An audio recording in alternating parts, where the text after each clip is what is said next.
Good afternoon, everyone. Welcome to our live stream. I'm Amber Masso, and I am the Director of Communications and Alumni Engagement for the Terry Foundation. I'm so happy to be joined by our panel here.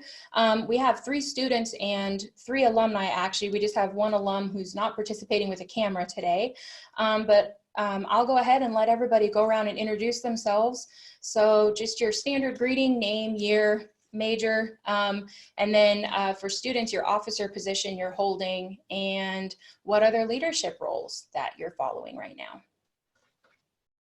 All right, well, sounds good. Thanks for getting us rolling, Amber. Hi, guys. My name is Chase Gibson. I'm a 2017 traditional scholar from Texas Tech University, and I'm an agribusiness major, and I'm currently serving as the president of the Tech Terry Scholars. Hi everyone, I'm Zaina Gharbieh. I am a 2017 traditional scholar at Texas Women's University.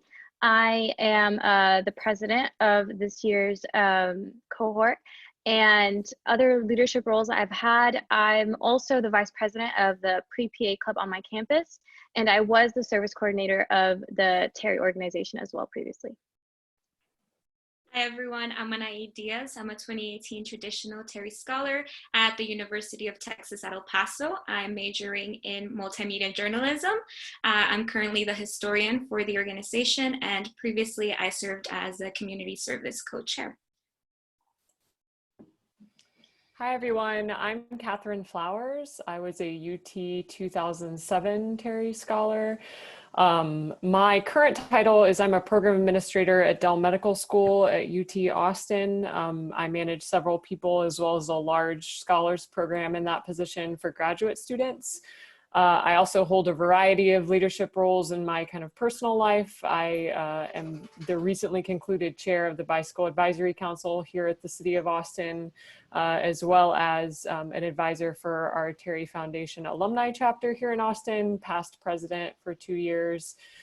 Not to mention just generally hold a leadership role in my family life as one of the only people who completed college and someone who works in a medical school right now. I am often the person people go to for what they need, both about their health and about everything else. So kind of juggling that hat as well. Hi everyone, my name is Mey Ortiz. I'm a 1999 scholar from Texas A&M. I majored in communications. My current role is Managing Counsel of Employment Law at Toyota Motor North America. As far as leadership roles, I think part of being the Terry family is that you are a leader, right? So there's probably a lot that all of us have. I think 3 I'd highlight is being an alumni advisory board member for the Terry Foundation, something that I stepped on this year, and it's been a lot of fun and very gratifying. The second thing is I am vice president of mentoring for the Dallas Women Lawyers Association. Mentoring is my jam for sure. And then last but not least, I am a co-chair of the Dallas Association of Young Lawyers, their leadership class, where we connect young lawyers to the community and introduce them the concept of leadership in the community. So happy to be here. Thanks. Hi, everybody. This is Mike Shasteen here. I was a Terry Scholar at Texas A&M. My Terry year, I guess, was 1997. I'm a principal test engineer here, and I work in the defense industry. So if you are seeing just my picture, that's why. I'm actually at the office right now. I've been working from the office all along. And I guess the upside of that is you guys can't tell if I could be wearing a suit every day and look just as spiffy as my picture, but you'd never know. So leadership roles, I am a team lead here at work. Obviously, the Terry Advisory Board's been a real honor so far. I'm still a first year there. I actually am coaching typically anywhere between 2 and 3 baseball and t-ball teams at a time, and then also helping with my kids' Cub Scouts, both with the PAC committee and also with den leadership roles. So that is my jam. All right, great. Thanks, everyone. And then I guess just some perspective for me. So in addition to my role with the Terry Foundation, I'm also an advisory board member for Camp Kesem. There's a chapter here at Rice University that I advise. And so as an alum of the program, just basically any support that the students need. Kathryn, I can definitely relate to holding the leadership role within family.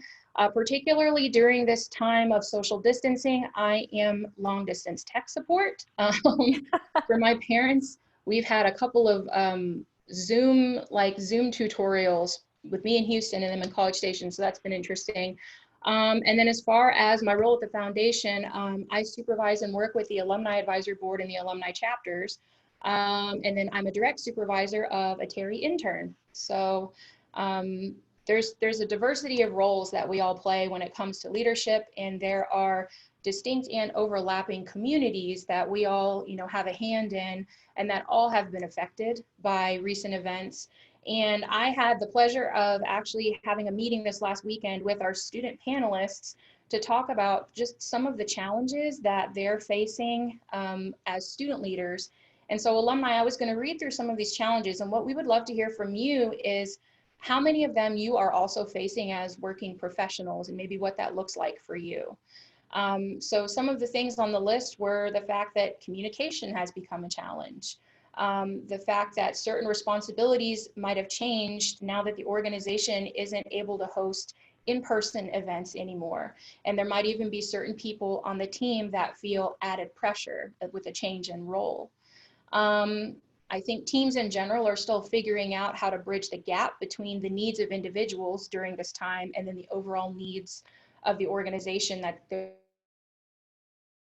comes, adjustments to people's limitations and not wanting to overload fellow leaders on the team, and then also those you are leading out in the organization as well. And then in general, one of the interesting things in our conversation that we touched on was the fact that the size of the community that the officers felt responsible for now feels larger, that things are virtual and not just on campus. And I think that could be read in a number of different ways. But alumni, I'm curious, out of that list, what does some of those challenges look like for you right now? I think for me, when I think about at least just a specific, example would be being vice president of the Dallas Women Lawyers Association. We created mentoring circles, much like the lead-in circles, that concept that has gone around. And really our whole year was like 4 big group lunches. We're talking about 200 women lawyers, right? Big lunches and then small group meetings. There was a whole plan that we had put together last year. And then obviously with the pandemic, we can't meet. What does that look like, right? And I think there's a period of that disappointment, but then probably in true fashion, just that problem solving kicks in gear. We go back to the why. Like once you set aside the how, okay, that can be figured out. But if your why for our organization, our why is to connect women lawyers of different stages in their legal career and provide really professional development, right? Your brand, marketing, legal skills, advocacy, all that. We can still do that virtually. So once we got over the grief, then we just said, we still have our why. Now, how can we achieve our why in a different way, right? So I felt like that was probably the most thing that jumped in my head of a change that we've made recently. Sure. Well, and I think just the fact that your original plans are all based on whatever structure exists at the time and how you're going to execute it. So yeah, once the structure changes, how you have to go in and achieve whatever that end result was supposed to be. And students, I'm interested, how have your organizations adapted to this change in structure? The fact that you aren't having in-person events. What are some things that your organizations have done? Because we've seen wonderful examples of it, across our Terry schools. I think for TW, the first thing that we heard from our students when we found out that, for example, when picnic was canceled, like that was like the one thing that made us really upset. Like Mey said, like that grief, that was the opportunity for them to like share their story with all these people. And they've been sitting on those chairs for like 3 years waiting for that moment. And so for us, we knew what we had to do. We just didn't know how. So we did a virtual Terry picnic for our students. And it was like probably like my favorite memory so far this year. It was so emotional. I cried so much, but it was so nice just because like we knew that we were all, even though we weren't there together physically, we were all there, and we were still able to have the opportunity to hear each other's stories and see how like the impact that the Terry Foundation still has had to everyone. And it was just, that was like the one thing that TW did that I really, really appreciated, that our scholars worked really hard for and they were really excited for. So that was one thing that we adapted to, and it sucked not doing it in person, but I was really happy that we were still able to give the opportunity for our students. Right. And I really think you guys did the next best thing that you could. At UTEP, one of the things that we've done is that around this time, well, earlier this month, our officer elections were supposed to take place. So it was definitely a challenge trying to, navigate through that. And now we're actually hosting them virtually. So before our, people who wanted to run for an officer position would go to the meetings, give a speech, and then we would all vote right there and then. And then by the end of the meeting, we would have our future president, vice president, and so on.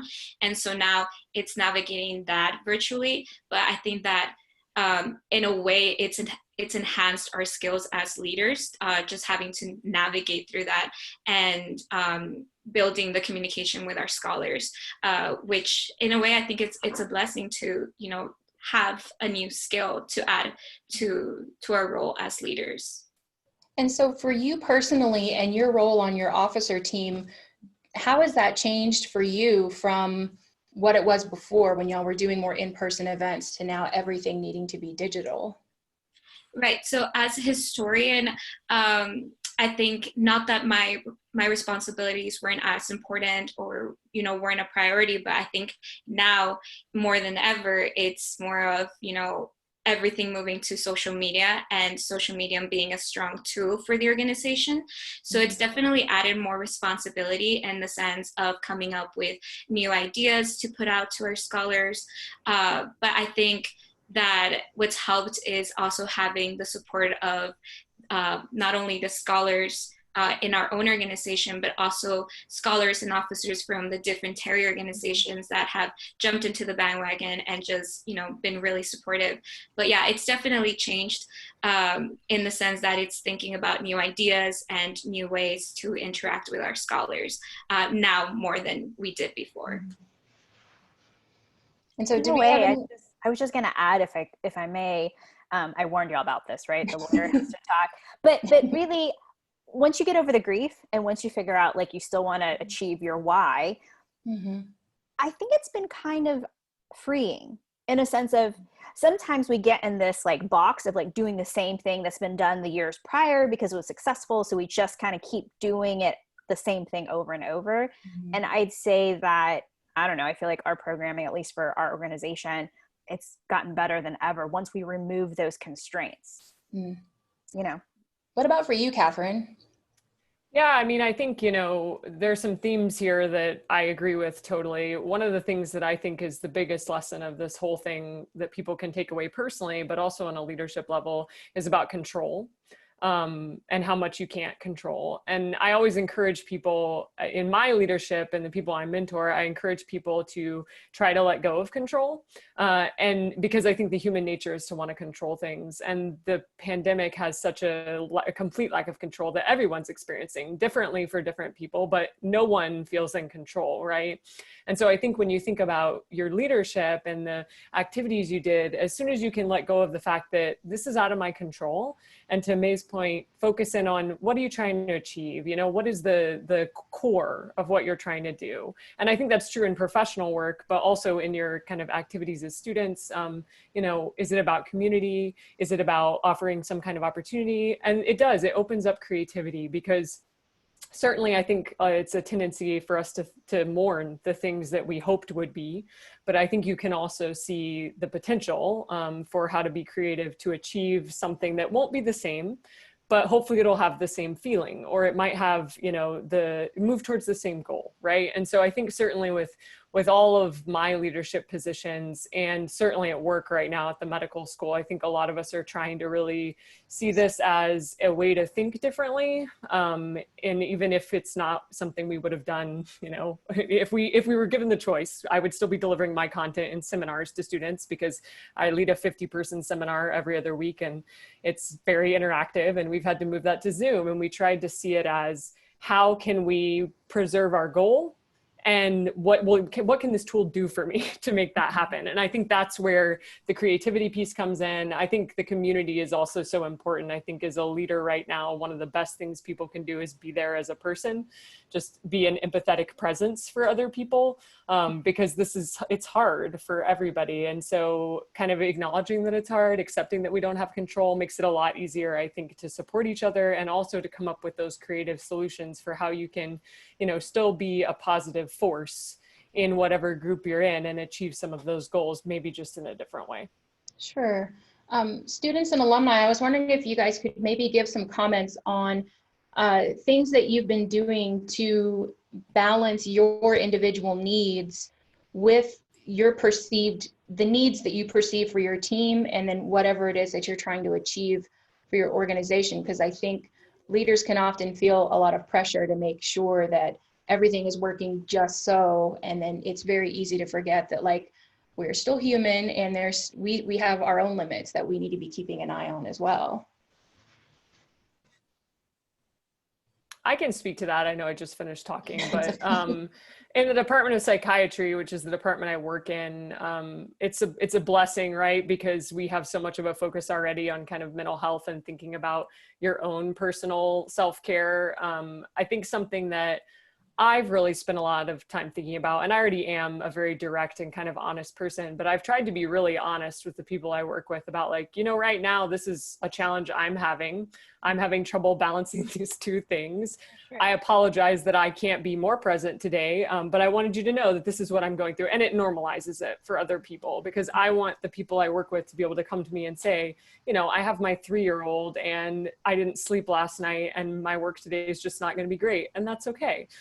But if you don't model it, I think it can be hard. And I think it applies to, you know, as a student, right? If people see you as this pillar of just like leadership and you're just kind of so good at everything, it's actually sometimes worse, I think, than if you just admit, like, no, I'm not great at everything and I can take the time to take care of myself. And for me personally, I have to just stop working in a way that I didn't have to previously at my job, because the line between work and life was a lot more firm than it is now.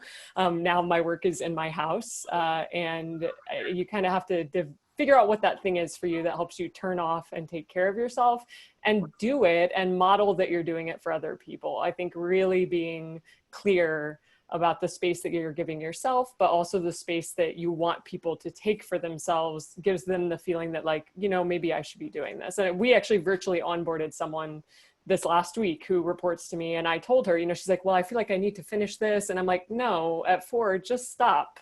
Like, it's okay. We're just going to stop and you can take care of yourself. And that stuff is really important, especially right now, because people just have a tendency, I think, to hold themselves to a standard that no longer really exists in our world. Like right now, you can't hold yourself to pre-pandemic standard right now on anything. And so I think that's just really important to remember.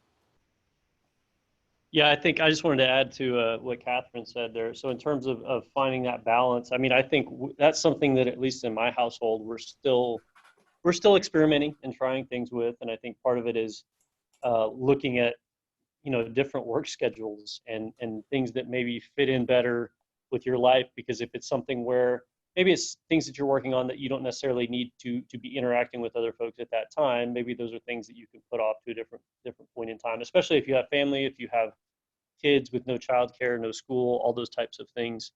And so just trying to be more flexible and less rigid, but at the same time, yeah, you've got to be careful, because like Kathryn said, you can start to blur those lines between home and work, especially if you're working at home. It's a lot easier to fall into that trap.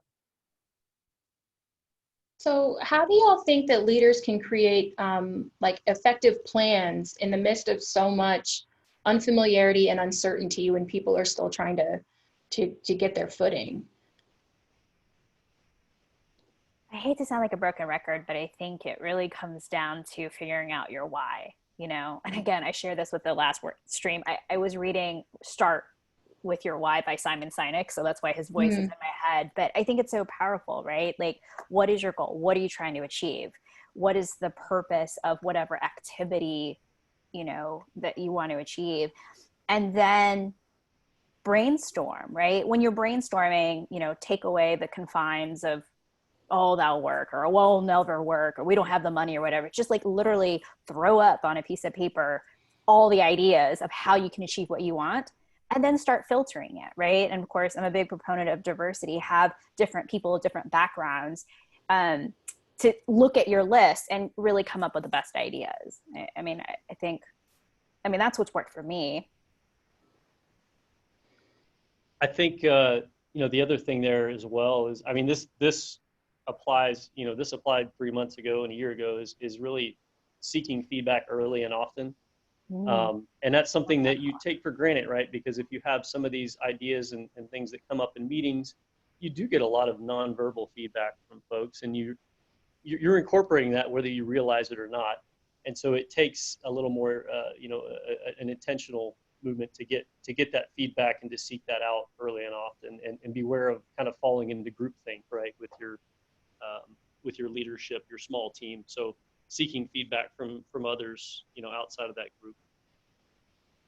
And it sounds like that's an exercise that Texas Women's definitely went through with your virtual picnic, like figuring out what is the one thing that we can address, like what is something that everybody wants to see. I'm curious, but you know, Texas Tech and UTEP, is there a specific instance that you guys felt that your team also kind of went through that exercise of getting that feedback of where you could start?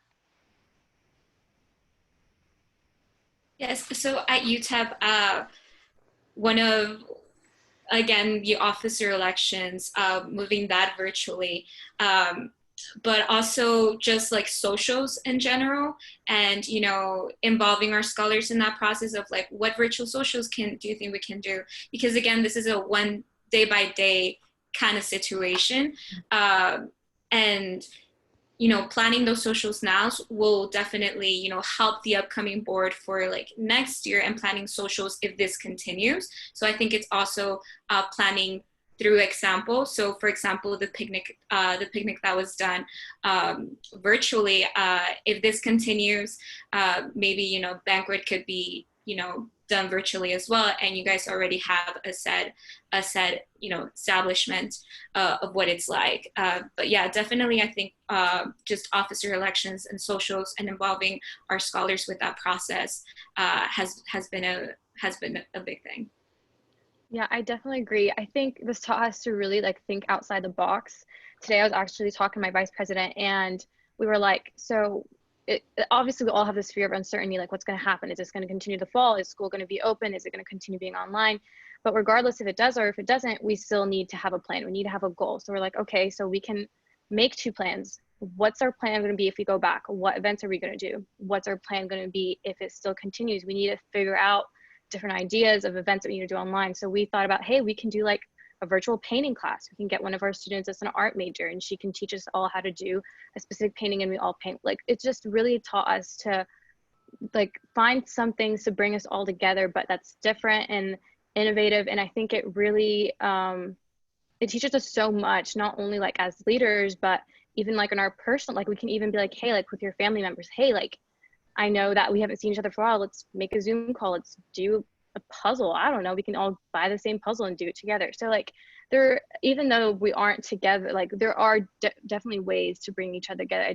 I think we just need it takes a while to find out how, but once you do and you get that feeling and you get in that role, it's super, like it feels so great to be like, hey, like we're gonna get through this. Like, yeah, but that's how I feel about it. Yeah, and if I may, just the concept of leadership, right? Like, of course, you know, when you're a leader and like very certain times, economy is great and all that. I mean, you know, I mean, that is great, but what is a true test of leadership, right? Can you lead in times of crisis? And I think this is really setting all of you scholars for an opportunity to really shine when that interview question comes, or when there's that reflection, right? Like y'all are living it right now. And it's a moment in history that is going to help define you and your career.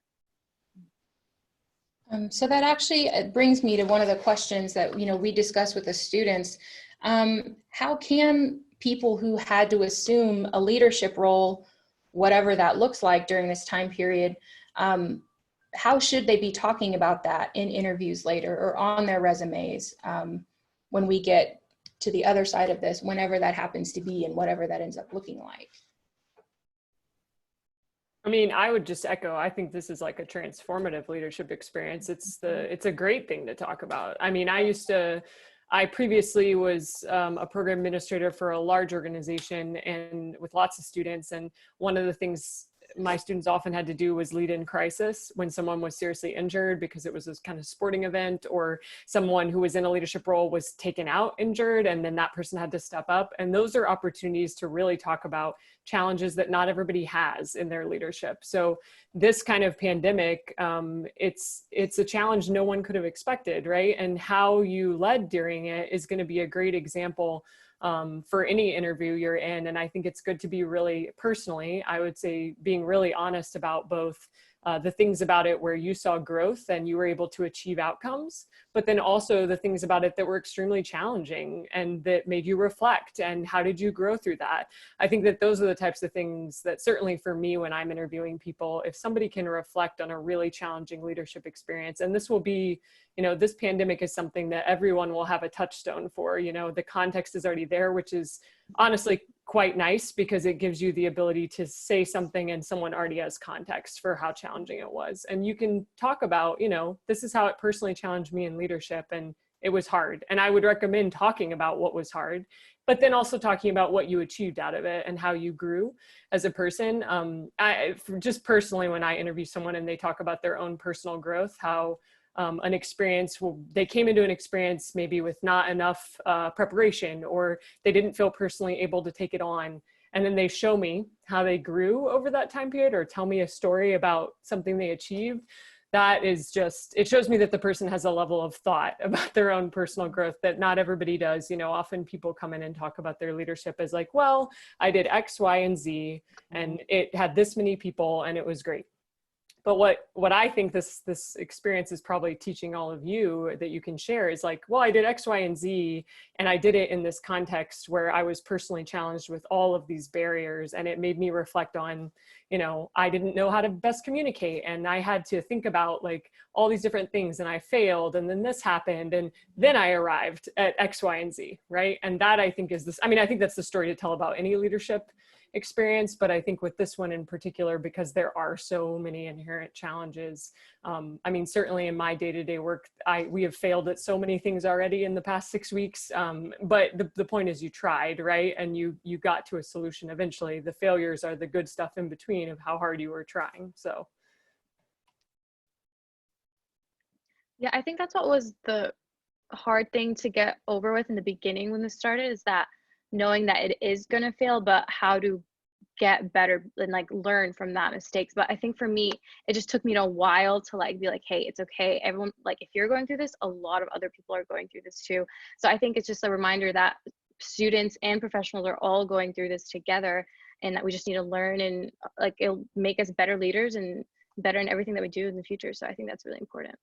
Yeah, if I could share a concrete example, there's a law student that reached out to me on LinkedIn. I've never met this person before. She just messaged me, and she is of probably like a lot of pool of students. The internships have been withdrawn or canceled or whatever in light of the pandemic. And certainly there's a period of mourning or whatever, but what she is doing is developing her own internship program where she has basically contacted attorneys like me who've agreed to give like an hour talk specifically about their area of practice, right? That's the why of the internship. I want to learn about what you do and what does that look like. She's connecting like 50 different lawyers, different practices with different law students across the US that she's met through LinkedIn, and essentially providing her own internship, right? Like what an incredible story that she's going to be able to tell a future school or employer or whatever. Not that it has to be that big. By no means is this like, oh, you got to go really big. Just, whatever your narrative is, you just want to provide a concrete example. And I don't think it's related to, it's definitely not related to title either, because I think people have the ability to show how they've adapted and how they've been able to rise to whatever challenge might have surfaced because of this specific situation that has nothing to do with whatever their title or their role may or may not have been previously. And so I think being able to highlight this is a result that I helped achieve or that I made happen, for me would be far more important than just whatever, you know, like whatever title a person held or ceremonial role that they might have been responsible for when something like this occurred. Yeah, and this really takes us back to the Terry Foundation. If y'all remember, you know, when we were interviewed by a panel of Terry, you know, either on the board or alumni, that was one of the questions, right? What does leadership mean to you? And to Kathryn's point, sometimes we get students that just list one president of this and president of that. And then we get down to and like, well, what did you do? Right? Like, I think real leadership, regardless of the title, to Amber's point, is how do you show up because it's needed versus any title. Right. So related to leadership, but then also looking back at this idea of community, I'm really interested to know what are some effective methods that you all have discovered to check in on your communities as leaders while you're thinking through everybody's changing roles. I mean, some specific examples of things you've been able to do to see, we got the feedback, we know what our end goal was, we put this thing in action. How are we checking back in to see if it's having the intended effect?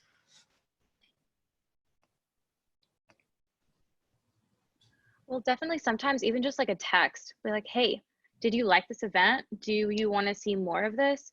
The other day we have a group chat with our Terrys. I was like, hey, would you guys like to do a Netflix party? Like, if you do, like, what kind of movie do you want? What genre do you want? So sometimes just even asking them like, hey, what do you want to do? Or what do you think? Would you guys like this? Would you guys like that? Let us know. I think that will help the student leaders as well, just because like, we don't know what they want, and we don't know if what we want is what they want. And we don't want, well, for me personally, I'm just like, I don't want to push something on them that I might want, and like in fear of that, hey, maybe they won't like it. So I think communication is the best thing, either through social media, like a question, would you like this? Yes or no? So there's just so many possibilities that we have so much platforms to communicate with our scholars. But at the end of the day, we really do have to reach out, either through it's personally, either through an email, just to, like how we said before, like the empathy, like, hey, I'm here for you. Even if it's just obviously it's really hard to reach out to everyone, but like the other day, a freshman reached out to me, and was like, hey, like, I just wanted to let you know, you have done so much to me, this and this, and I was having such a horrible day, and it made me so happy. And sometimes just like, even if it's like a funny meme or something, like anything so simple can make anyone's day. So I think as long as you communicate the best way you can, that's the best way to go through it. I think if I deleted all the memes on my phone, it would be physically lighter at this point. No, I have to agree on that. I think not only, making polls on social media for scholars and all of that, but we also try to keep like 2 chats. One chat is our official Terry Scholar chat, where we send in information about the organization. And then we have a more casual chat where we just send memes, where we just say, hey, how are you guys taking this class? How, do you guys want to join a virtual game online, or whatever the case? Those small things are also a way of checking in and seeing who's responding, who's not, and then giving you an idea of, who is maybe going through a little bit of more of a rough path right now. One thing I've tried to be been intentional about throughout this process is overemphasizing when I'm available and that I'm available.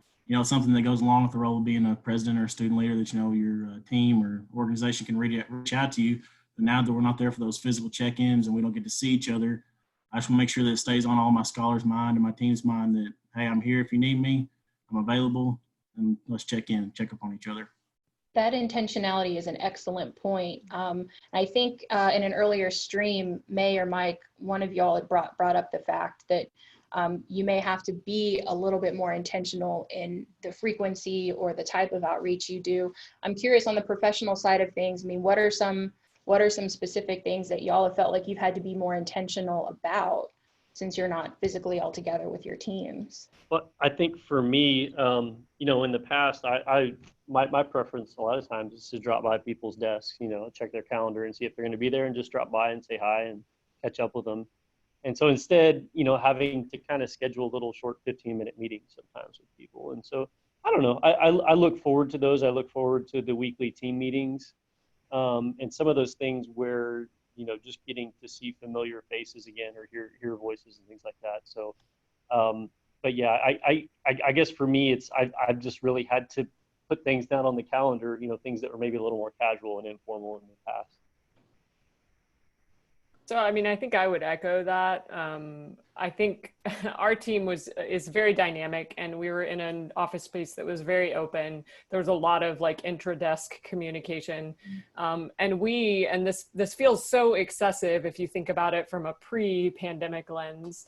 But now it's kind of essential for us. We meet every single morning for 30 minutes. Our entire like office team, which is like 20 people, which seems chaotic, but for our team, it's that one time that we see everybody that we used to work with like in person. And that's like really, really important. And at first when it was scheduled, I thought, oh my God, this is 5 hours a week. Like, I don't know if I can do this. And it doesn't last the whole hour now, of course. But after I've done it now, I realized like, whoa, this is so valuable because this is the only time all week that I'm going to see some of these people. Otherwise, I may not interact with them except for over email. And so it's a kind of a valuable time. And I also think it's important during those types of times, right, to have like personal check-ins. We spend most of that meeting like talking about what's going on with us personally, doing like different like team building activities. It's not a meeting to like check off a bunch of boxes. It's more to make sure we're all connected. If we have a question that could quickly be handled for one other person, we just do it all together in that meeting.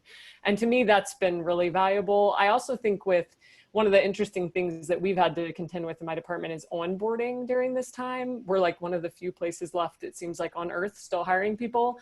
And maybe not anymore, but our department hired, I think, 7 people virtually in the space of the last 6 weeks. And so we had to really think about how much more intentional we had to be about onboarding, because onboarding in person is one thing. There's a lot of casualness to that. If the person is sitting next to me, it's much easier. But onboarding virtually means that there's a lot of like scheduled calendared times, and then you have to kind of create a lot of space for that person to be able to ask questions and learn in a different way that they did before. So I think to Mike's point about calendaring things is really, really important, even though it feels a little bit, it feels intense to me to like have those times, but it's so, so needed when you actually get in the space with people. It's the only way you're keeping connected with some of your team. Yeah, like at work, we also have a daily check-in, but unfortunately it's just about the work, right?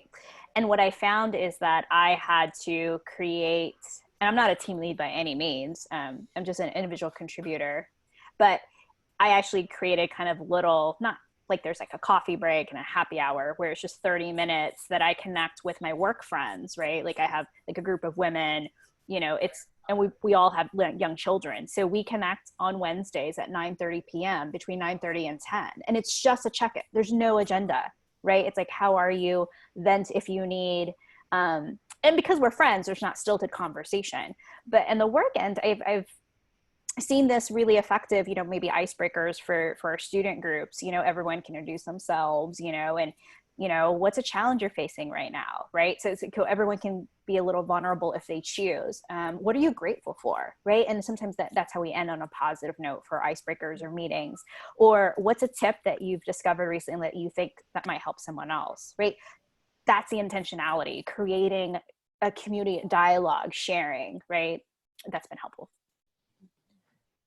So, has anybody figured out what the good frequency of check-ins and activities with your respective communities has been, or is everyone kind of still working on what does that look like? How much is too much? How much is not enough? I think that it can look different across all of us, but I'm interested to hear if anybody feels like they've kind of hit a sweet spot or if they're still trying to figure out what that is.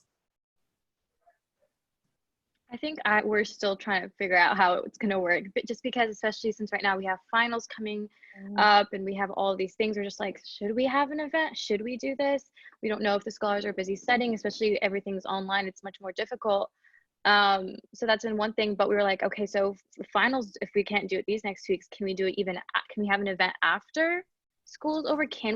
We never did anything in the summer before previously, just because like it's summer, we don't have anything, but now because of everything that's going on, is it something that the students might be interested in? And I think that'd be a great idea, especially for the oncoming freshmen that are coming in.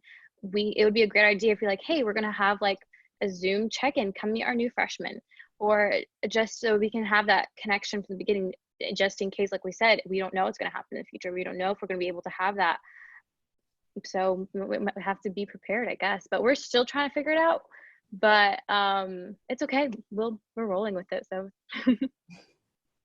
I think it's the same for us at UTEP, just because, you know, we want to give them the most accurate information, but at the same time, plans are changing every day.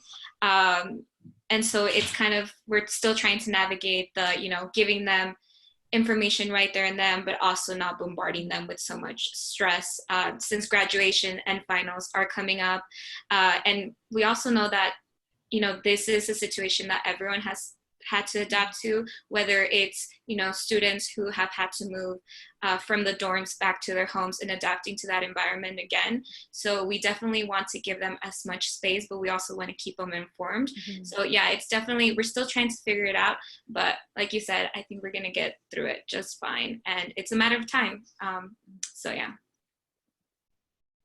I think a really important point around the communication is just adapting, right? Because how often is going to change. Something that the med school here has done that I thought was really impressive from a just let's be adapting to the situation is we started out getting so many emails about the situation. They were updating us, I think, every time they heard something, every staff and faculty member. And it became clear pretty quickly that that was like way too much information, right? And so after like 2 weeks of that, basically the dean sent out an email and was like, we've realized this is too much information. We're going to go to 3 days a week is when we're going to communicate with y'all. And so they've been doing that model for a while. And then they're soliciting our feedback on whether or not it's working. Like, is this the right amount of communication? Because for different people, it's going to be different things, and you're never going to be able to communicate the right amount for everyone. That's just life lesson ever. And I tend to be an over communicator, but I think in this time, something that's really, really important is just asking people, like, is this often enough? Would you have rather have heard from me, you know, last week? Or am I, you know, emailing you too much, getting in touch too much? Is this too many, you know, check-ins?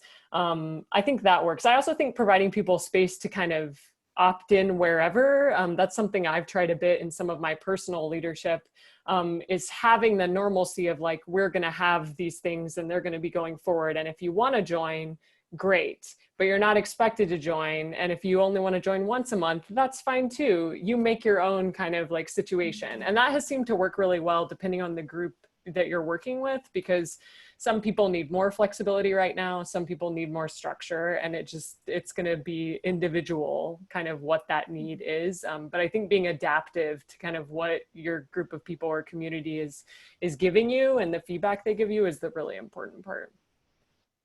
And maybe getting things piece by piece before was useful, but now it's better if everything comes in a bundle so it can be kept straight. So I'm curious, when it comes to participation, how are y'all rating, or are you rating things as successful or not successful based on attendance? Or how has your view of attendance changed since now things are virtual versus in person? In regards to participation, just like UTEP, we're also in the process of conducting our officer elections online right now. And I was worried with the transition to everything being strictly through telecommunications and the uncertainty that comes with, you know, the pandemic, that our numbers will be down in regards to applicants for positions.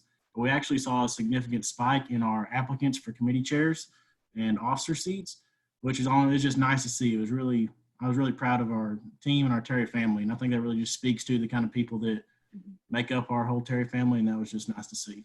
I think it goes back to the comment that that we had discussed in our kind of like pre-stream meeting about your community maybe feeling bigger now that you're taking things virtually versus maybe just focusing on who those familiar faces are that show up at events. I'd be curious, students, like, can y'all elaborate on that a little bit more? Right. So I think that on social media, I'm sure some of you have seen, some of the challenges going around of, share your, your favorite Terry memory or whatnot. And in that sense, if UTEP started the challenge or whoever, Texas Tech can join in on the challenge. So in those ways, the community has expanded, that we're not only, reaching out to our scholars, but it's more of reaching out to all Terrys across. So in that way, it has been, a little bit bigger. But it's also been great because a lot of the scholars, us as officers, we tend to know each other from officer retreats. But because of these challenges and because of us communicating virtually, other scholars have been able to meet each other from different universities, which has been great. But yeah, it's definitely added pressure just knowing that more people are looking at your platform and your university's platform. So it's definitely been challenging. But like I said, it's also been great being able to, form more of a greater bond as Terrys across Texas. Yeah, I definitely agree. In terms of participation, even before this happened, for me personally, I never really had like a set number if like our event was successful or not. For me, I was like, as long as one person benefited from this event, like I was happy. Like even if like I didn't like, I wanted more people to come, but like I knew that if 5 people came and they were really happy with the event, that made me happy. And same thing with now, like even if we hosted an event and not that many people participated, but as long as they know that we're there for them and that we're going to do everything that we can to make develop a stronger connection with everyone, I think that's what's most important. And obviously, like they both said, having like all the schools join together is so nice to see. We see all these challenges coming up.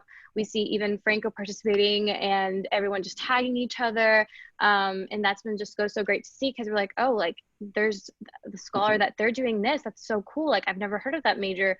I've never heard of that field. Oh, they're doing that internship. They just did a seminar. Like so many new things that you're discovering about the diversity that I'm seeing from all the Terrys around has just been so great, because it's not that we didn't know that our Terry family was big, but I feel like for me personally, when this happened, I'm like, wow, like we're a lot.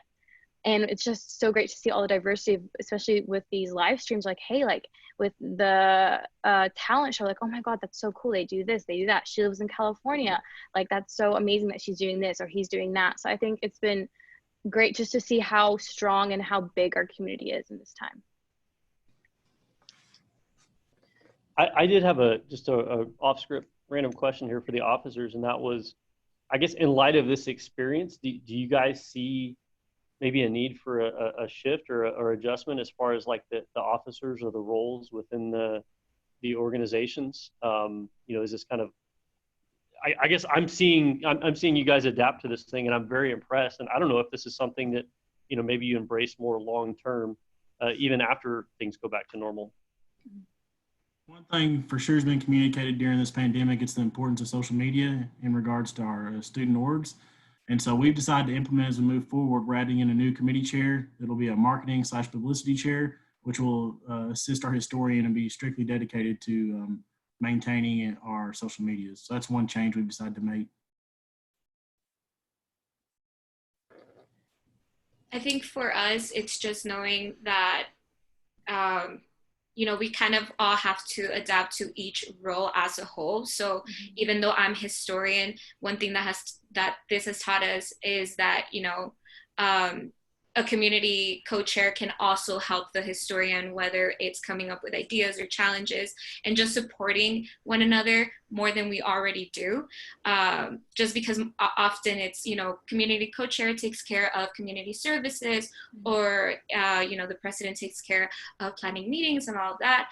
But I think that, going, this whole situation has really taught us that, we all kind of have to learn a little bit more about each position we hold and support each position more. Yeah, I love that, just to tie it into real world. I'm not going to speak for Mike and Kathryn, but at least in me, seeing being a part of a large organization, information can be very siloed, right? Like legal, stay in your lane.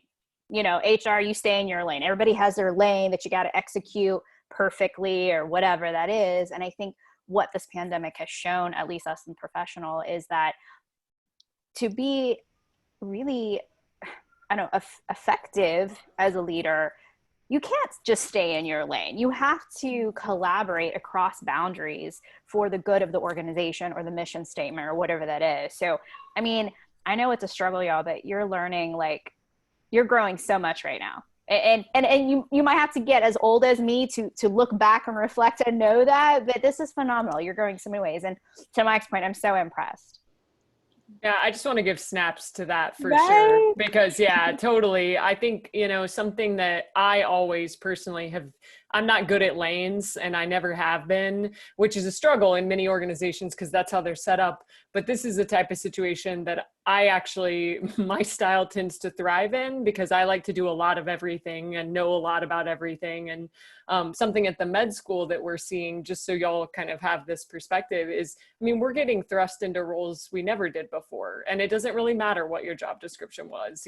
They're asking people who never have patient contacts to do contact tracing.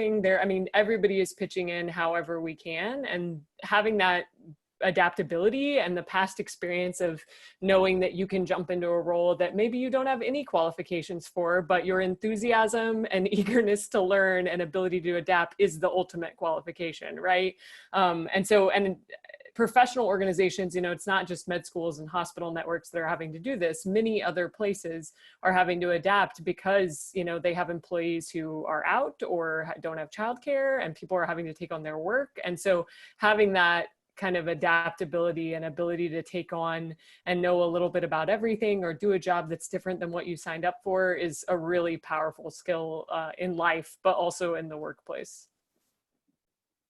I think one thing from the foundation standpoint that I think this move to virtual has been positive for is just things like this. I think that for as long as I can remember being part of the foundation, we've always talked about there's all these applications we can use for technology to get the Terrys involved and get alumni from wherever to participate. And we've spoken to schools like Tech and UTEP about, if you want, if there's not any Terry engineers in your area, for example, we can find a way to have one Skype in. And I know we tried that with some people individually at Sam Houston a couple years ago, but it was also one of those things where it was like schedules didn't align, or the students already had something planned. And so I think this era of necessity has really at least gone to provide us some examples that we're able to then carry forward and say, this is how they were effective, and here's how they can continue to be effective. I've been trying to keep an eye on the chat as we've been talking. Mey, Todd would like to point out that you are not old, perhaps seasoned. Oh, I appreciate that so much. Thank you. Be a better suggestion. And then Holly had a question. So we've been talking about communities in terms of sort of the formal or professional sense, or even communities when it comes to the student organizations, but we have personal communities too when it comes to our friends and our families, and everybody is separated right now. So can you guys comment on how you have worked to support and foster your personal communities during all of this? FaceTime. That has been definitely my best friend. I'm a FaceTime person. I won't text you before. I'll just FaceTime you. And if you don't answer, that's fine. And if you do, that's great. So FaceTime has definitely been one way that I've been communicating. My family, I come from a really, really big family, and it's really hard for us. We see each other almost at least once a week. And I don't know if you guys know this, but Ramadan just started, and we meet up a lot, and we have these big dinners, and it's been super hard for us not to do that. So we just do family Zoom meetings, and we're just like, hey, what's going on with you? We go each box to box, and we're like, everyone just say something that you guys have been going through, how you guys are doing. So technology has been really, really nice in terms of personal communication. Yeah. I would echo that. We used, we're a kind of combined Judeo-Christian household loosely, but Passover and Easter were both kind of during this. And so we used that Zoom kind of method to connect. And it was actually kind of nice because people who you normally wouldn't have there at all, who are living in New York or wherever, were able to join us. And that was this novel kind of enjoyable thing. It's like, oh, Nettie and Jeff can be on this call, even though they're 2,500 miles away. So that's like a kind of a new fun experience. I think also I've really put a lot of focus personally. I have a lot of older family members, and my two grandmothers live with my parents, which is as funny as it sounds. And they both have really struggled with this, the inability to leave the house, and they're both over 80. And so I've tried to do that same kind of, where I normally might call them, now I FaceTime them, and we just laugh through the fact that they can't figure it out, or that it's like so novel to them. And it seems to really brighten their day, you know, to be able to see me, even though they wish I could come visit them in person. And I think just kind of maintaining those connections as you're able. I also have had to be really careful not to put it all on myself, to like be that person who makes sure that everyone is okay in my life, because that's definitely a role I sometimes take on. And so knowing that, like, use your own bandwidth, be aware of what you can do, but also like, don't be afraid to jump into, I'd never used FaceTime before, which people think is hilarious when I tell them that. But prior to this, I had never used FaceTime because I was just like morally opposed. I was the person that if you called me on FaceTime, I'd be like, no, denied. But now I'm like, oh, it's so valuable for so many. And now I'm FaceTiming people without telling them that I'm going to FaceTime them, which apparently is an etiquette issue. So anyway, the point is, I think use the technology to your advantage and really create the space for people. Even if it's only 5 minutes, I think it makes a big difference to be able to connect with people, especially whether they're close or far physically. If you can't see them, it doesn't really matter, right? So just utilizing those tools that are out there. So funny, because like I'd be one of those people who like read the terms and condition before I get some app, like what data do they have of me? And now I'm like, sure, why not have all my data, sell it away, I don't care. Because of, you know, pandemic times. I would say, because I have a 2-year-old and 4-year-old, we use the Facebook portal. So you buy this little thing and it's through Facebook Messenger. And it's cool because, by the way, I don't own any stock that I know of in anything, but like the camera spans with you, whether you're close or far away. So I can cook in the background and the toddlers are, you know, talking with their grandparents. So that's been really nice. And then the second thing, an app that I use is Marco Polo, which is like video text messaging essentially. And I like that a lot. I'm not a FaceTimer. I don't know why. I mean, it's the same concept, but yeah. There's another app that I use. It's called House Party, and I've been trying it out with a couple of friends. We actually did one. It wasn't a Terry social, but it was just some Terrys got together, and you can just play Uno. You can play, well, no, not Uno. I think it's like Cards Against Humanity, is like a version of that. You can play charades, I think that's what it is. I'm terrible at the game names, but yeah, it's a lot of fun, and it's a bit of like, you know, FaceTime and board games at the same time. It's been a lot of fun, and I recommend, if you haven't already, to download it and maybe read the terms and conditions. So Holly says, for families and friend groups that are mixed Android and iPhone users, Google Duo has been great for her family to connect via video chat. So I think one thing that we found within my family is like, we would try to have at least one like check-in phone call a week.